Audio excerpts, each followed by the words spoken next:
ખબરોમાં બન્યા રહેવા માટે બેલ આઇકોન દબાવો અને એબીપી અસ્મિતાને સબસ્ક્રાઇબ કરો.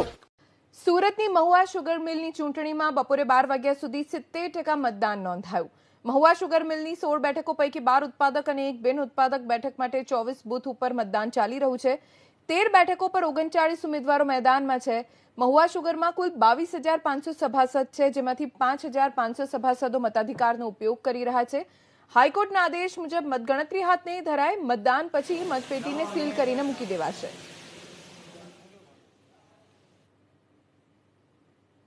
સોળ ઝોનમાં 15 ઝોન ઉત્પાદક અને 1 ઝોન બિન ઉત્પાદક છે. એમાં રાનકુવા ઝોનની મતદાર યાદીની કોઈ મિસ્ટેકને કારણે મુલતવી રહેલી છે અને આ બાકી રહેલા 15 ઝોનમાં 2 ઝોન બિનહરીફ થયેલા છે અને 13 ઝોનની આજે ચૂંટણી છે.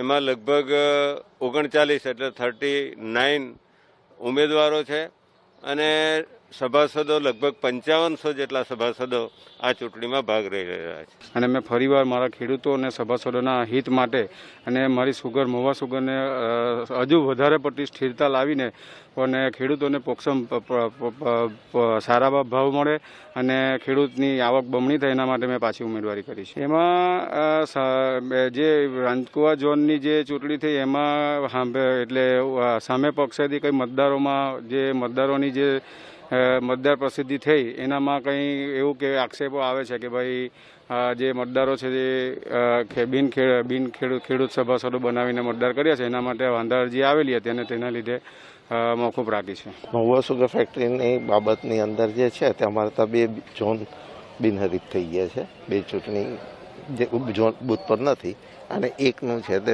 બૂથ રદ કરેલું છે. એમ કરીને 16માંથી 3 જતા અમારા 13 બૂથ ઉપર ચૂંટણી ચાલી રહેલી છે અને સભાસદોએ બહુ જે નિયમ પ્રમાણે સોશિયલ ડિસ્ટન્સિંગ અમે એવી વ્યવસ્થા રાખેલી છે.